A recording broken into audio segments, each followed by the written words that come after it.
Village Kids. Hey everyone, you're listening to the Village Kids podcast, a podcast hosted by four childhood best friends. My name is Erin. I'm Annika. I'm Julia. And I'm Marta. For this episode, I am opening up to you guys about something that's been on my mind for the past couple of weeks. Actually, I think we've briefly talked about this before, but through chat only. So I guess now is like a good time to get into it. And I hopefully want to start a deeper discussion with you guys about grief, loss, and comforting people who are grieving.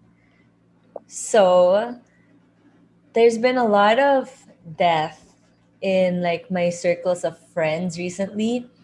Um, whether it may be COVID related or not, there's just been a lot on my timeline the past few weeks. And I feel like, yes, there has been a lot of death since the pandemic started, but they always just used to be like numbers, or they were all faceless to me up until the past couple of weeks. And now it's like family members of people that I know, people that I care deeply about. And there's not much I can do for them other than like sending my condolences through a message online or praying for them and their families. And it hurts in a way to not be able to be there for them. Yeah. It's a lot scrolling through your timeline and just seeing one after the other, people thinking about the people that they've lost. And sometimes it's come to the point where I see somebody posting a photo of another person, and like the first thought is, oh my gosh, did somebody pass away again? But then turns out it's just a birthday greeting. But yeah, that's kind of the reality of now. I wanted to know what you guys thought about that. Like, are you guys experiencing similar things? It's definitely hard. I feel like for me, I'm not as on these timelines, and I don't know what I would feel if I were on those timelines and consistently seeing it. But definitely from the nature of my work, I've met quite few people who have gone through COVID. I know someone who passed away from COVID. And then that's the people who I see every day. But there are people who I haven't seen in quite a long time na I thought I would see after this whole thing, and now that's not going to happen. And I don't know how I feel about it, because these are things that happen so often now. And it's hard for me to let myself feel the entirety of it. Actually, I think my way of coping is really trying to calculate how I can be there for those people. Because I want to be, I just don't know how. I think in terms of being able to comfort people, that's definitely something I don't think I'm good at. I don't think I'm the best at being there for people, especially over platforms that are digital.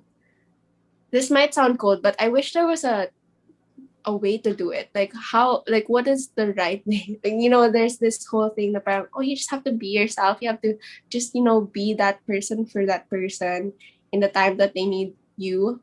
But sometimes you just like, no one prepares you for these interactions. No one really told you how to be there for a friend who lost their grandparent or their cousin or their best friend. Like how do you step into that role? Sometimes it makes me feel like I'm less human. Like I should probably be able to know how to react, how to be the best in terms of comforting someone. Is there a recipe? Is there a template? I going into those types of conversations sounds so weird and wrong. I think sometimes I go towards prayer. It's like, how can I just be a better person for this person during a time that they really need someone. And I don't know. I mean, that's where I'm at. I think obviously there are other concrete ways you can be there for someone, sending them condolences, providing food, providing money to help them carry over. And then I guess now with the digital space, it's easier. You have Gcash, you have all these things, but those are supplemental, right? To you actually being there for that person. And it's hard to come to terms with the whole fact that you can attend these things, the Venus virtually, but you're not necessarily being there to give that hug to that person that you really care for, not being able to let the families converse with the people who were part of that person's life. Like there's that whole thing that we grew up being so acquainted with. Like it's a sad part of life, but it was something that brought people together and made that moment in time, for whatever it was, a little easier for the people who are affected. And so there's closure, there's that sense of not being alone that I feel right now. I don't know how to provide that. I think that sums up my entirety um, of a point there. I kind of I understand what you say, Marks. How like if the topic is death or like I receive a message. Okay, so I think 2 years ago, one of my closest friends, texted me that her dad passed away, and I just couldn't. I just felt so much for that person. I think I went into an episode of depression because of it, and I felt so inadequate to be there for her. Same with Marga. I think I lead towards praying for that person and their family. For me, I feel like it's such a I can't even describe it. Like it's so hard to think about. Like if you were in their shoes, I wouldn't know how to deal with it. Much more, I don't know how to comfort them. Like what Marcus said, like I don't know how to be enough help to that person because like I really can't imagine what they're going through. I've only went to like two of my own family members wake. The first one I was too young to understand what was happening, and the second one was with my mom's mom, so my grandma from my mom's side, and it was like one of the worst experiences ever, and I just couldn't. I wouldn't even if I've experienced it. I still don't know how to be of help or how to be a better friend to someone who experienced that because when you're in that state you don't know like whatever you do whatever you receive what I mean you're so appreciative of the people that's there for you but like there's really nothing anyone can do to help you grieve when you're grieving like nothing people say or do could like remove the hurt and the pain that you're going through. Yeah, that's why I just pray for them because I'm sure only God can help them through this time. I Yeah. think I agree with a lot of what like you and Margie have said so far in terms of uneasiness and how to approach people who are grieving. Just because I think when someone says that they've lost somebody, the immediate response is like to want to relieve that, like, whatever they're going through and also take it on for them. And like, but then there's this weird feeling of like, how can you do that when what I'm feeling is only like a second hand thing? Like, I can't imagine what that person is actually going through.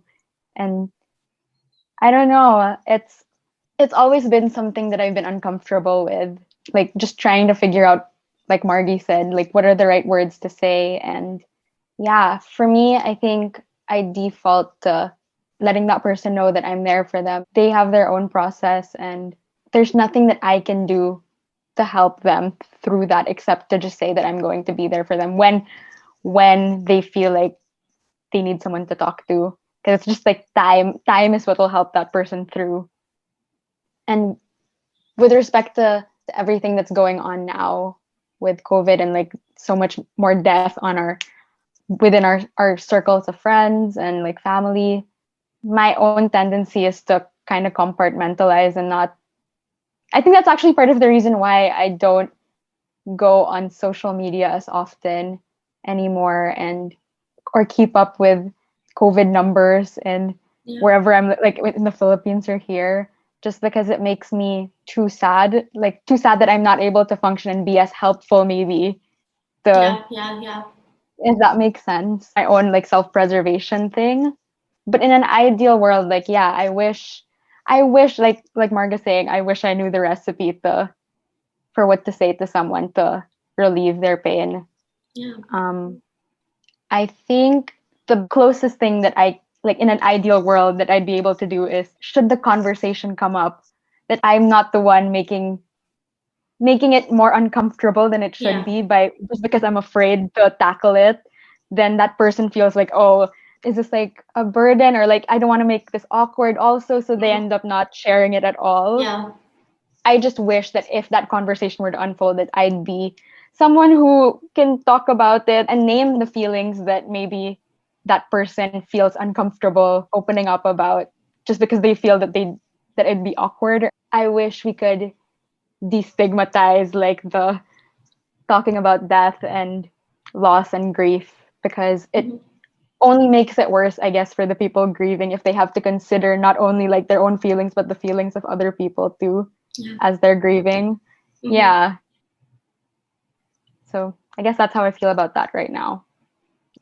I feel like we all feel the same sense of like not knowing how to go about it because it's like for the first time, like we're now young adults and like we have to deal with this ourselves. Like, sort of like before, if somebody passed away and we'd have to attend the wake of like somebody else's family, it'd be like our parents handling that part for us and we'd just be Yeah. tagging along. I guess it's also a part of adulthood, like learning how to be there for the people that you care about in a different way that you didn't have to Mhm. before. While we're on the topic of loss and grieving, I just wanted to like open up to you guys because I just lost my grandma, and it's like it's a lot of mixed emotions. I guess it's also exacerbated by the situation that we're Mhm. in. So like I haven't seen her in a really long time because of the pandemic. Like, since she's a senior citizen, like we can go to her because we might be bringing in like bacteria or viruses from the outside world or what. So it's like there's the feeling of guilt, sort of like not being there, not being more for her before she passed. I never got the chance to live with her like in that house. I never got the chance to know her that well. And like there's also that kind of disconnect. I know her as the grandma that I see when there are like big family events or Mhm. like when we just pay a visit. It's like I'm grieving her loss, but at the same time, like I wish I knew more about her Mhm. before, Yeah. right? Yeah. It's a pretty common feeling I feel with losing family members that aren't like my direct family, because like you don't live with them or you don't spend time with them as much. And I guess it's also like why did I not spend time with them? Like what held me back from spending time with them? Yeah, it's a lot. Yeah. It's a lot to process. Yeah. There's a lot of death like in my friend circles, right? A lot of them losing their grandparents as well. Some of them losing their parents. And when I read their messages, it's like they're super close. It kind of makes me feel a certain way, like, why wasn't I that way? Like, why wasn't I sweeter? Like, is it culture that made me this way? Is it culture that I need to respect them more? So, like, I don't approach them in like a way I would approach a friend, like not just respect, like too much politeness. I feel like it's very different, like family dynamics, different in Yeah. every family. Yeah. I super feel for you there in terms of, well, how I would put it, it's more of time you didn't know you were losing. I think what I feel towards my, well, our grandparents, Annika and I talk about them with so much passion. I feel so inspired by their stories, but it's not from knowing them when they were alive as much. It's really more of I had nothing else to cling on to but memories from people who had known them. And we had such a big family. So, I mean, I do have memories with my grandparents, but um, the reality is, I don't know.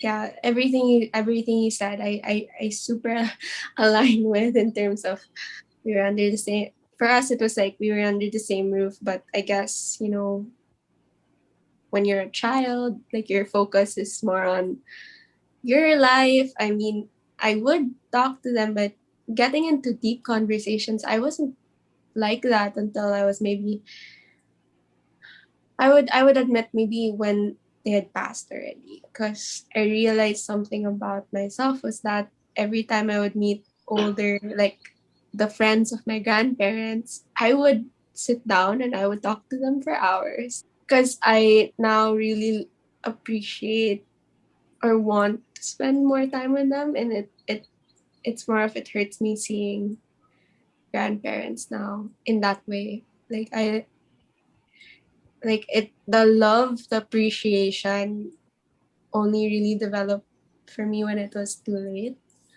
um I don't know, maybe it was the family dynamics or maybe it was me. I don't know why I was like that. I don't know what I'm actively doing to make it different with other people, because I think I've also personally gone a little cold in terms of certain relationships in my family, just because it's more of a protective um, mechanism for me, and it's easier for me to connect with people who I don't necessarily see often or have that direct contact to. I don't know if that means that the loss, if it happens, won't be as grand or big for me. I really haven't looked into this thought too much, but I know that there's a reason probably in my mind as to why that's the case. For what it's worth, I think we're all very self-critical with how we not only approached our lives, but how um, when certain experiences happen, you just feel that you could have done better, because that's our automatic response to ourselves, Response. right? Like we could have done more, but I think that's also unfair to you. I think what you know now is definitely not something you should expect your past self to have known. I I feel for you, and I don't know. This is the part of the conversation where earlier when I mentioned I'm not the best at comforting, or I am at this point now where I don't know the right words. I don't have the recipe. I just hope that through this virtual screen you're actually able to know that my heart is there with you. Thanks, Margie. Like it definitely helps to know like it's not just me and like my circumstance Yeah. that's making me feel this way. Like I'm pretty sure like it's not just us, right?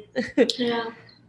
I think like the topic of grieving, like there's so many little like sub there's so much there that's maybe not talked about as often, like comparing grief and loss and how that can sometimes trigger like regret and like Mhm.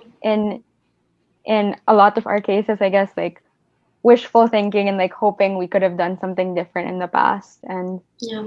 feeling like it's too late. But I think what I was able to glean from what Marga said, like if anything, it's that there's still an opportunity to get to learn more about our grandparents and like kind of Yeah. get closer to them.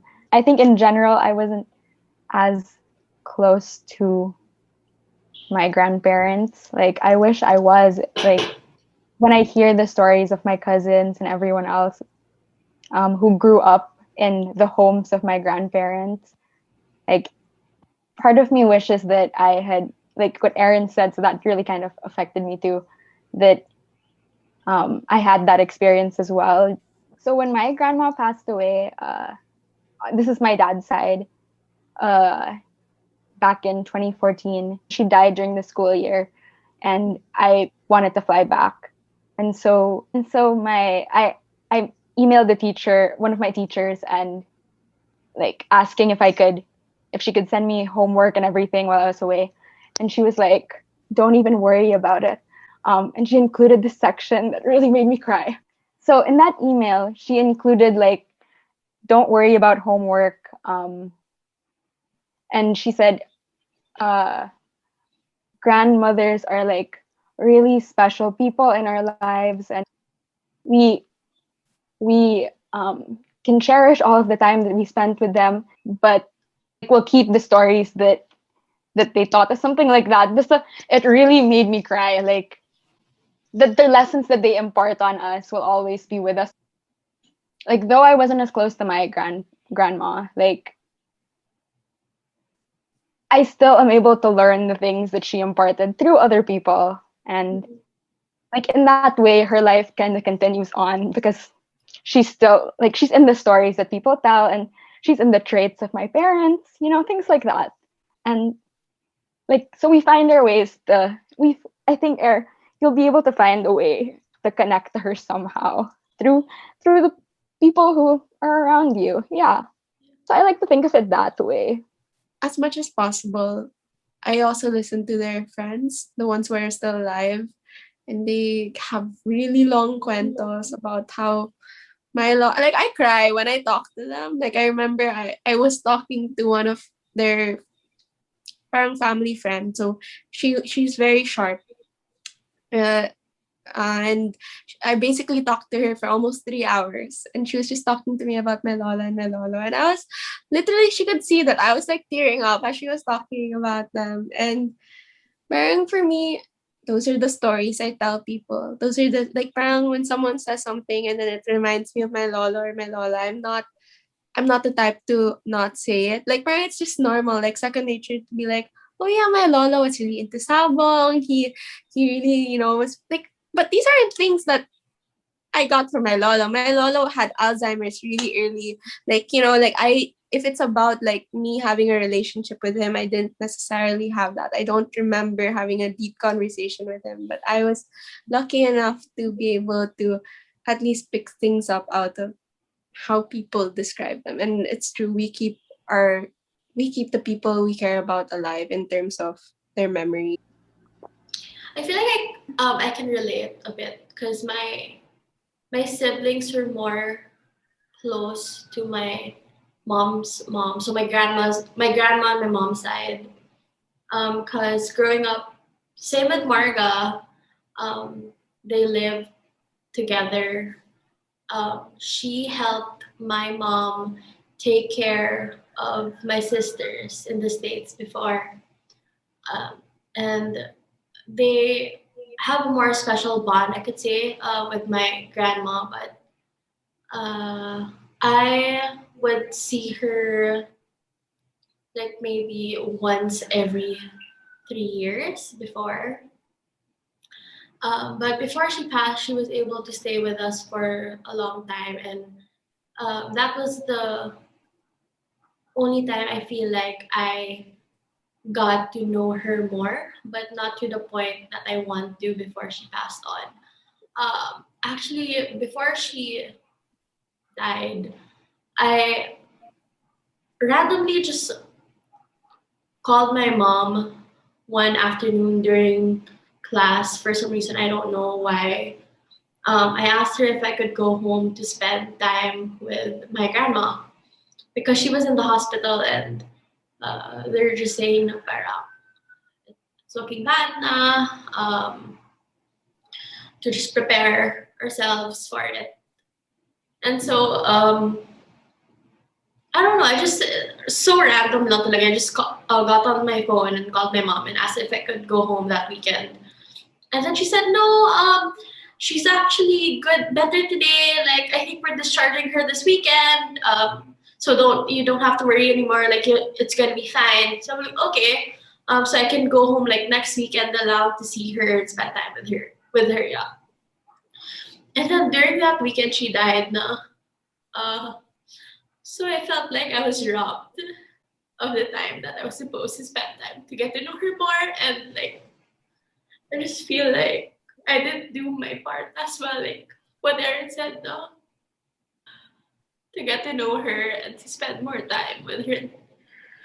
But yeah, what Annika said, like through other people's stories, is how we get to bond with her. And what Marga said, like having this parang fantasy in her head, um, we make about like spending time with our grandparents. It's just like it's so wonderful to look back ish on who that person was, even if it's through a different a different person's perspective. And I get the feeling of guilt, but like I'm sure they were able to understand that as well because I'm sure they've gone through it. How of course as kids we wanted to live life. We weren't even thinking of death, so yeah, that's my 2 cents. I feel like it's teaching us a lesson too of like better cherishing the relationships that you still have with the people who are still here, like Yeah, your parents, your siblings. Yeah, have good relationships with friends and like maintain those friendships, but also like there are these relationships with your family members that have maybe taken like a back burner since like college or high school. And yeah, I don't know. Mindset. Ooh. I don't know how to like transition. Ooh. I guess one, thank you everyone for sharing. I knew, I mean, at face value, this topic, it's a heavy one, but just you never know what stories will unpack, from the suitcases we've had throughout the last 24, 23 years. There are still so many stories that you guys shared that, I don't know, maybe they got lost in time. I was really happy to just be here, to have at least been in that moment as well while you guys were coming to these realizations. And I think everyone kind of cited this collective feeling of wanting to be better, as a person, not just in terms of the current pandemic, but also moving forward in the relationships that we do have. All of us have mentioned different learnings, and they're all very valuable. And I hope whoever's watching this, listening to this, gets what they need from this conversation. Because I think even how many years after feeling lost and knowing that I'm going to keep feeling lost moving forward, it's very important to have these certain conversations because I think going into this individually, we may have felt that are we the only ones who feel this way? This feeling of inability to comfort people, or this feeling of um, guilt in terms of grief. And yeah, I mean, there's so many more ways that this conversation could go. And I hope that this opens up more discussions, because it's very important. And this isn't the end of the discussion, but rather another way for us to segue into deeper conversations. Thank you for listening. If you made it this far, it kind of feels insincere to say like, subscribe, comment if you like more videos from this one. If you got what you need from this, like, comment, and subscribe. You know what to do. I just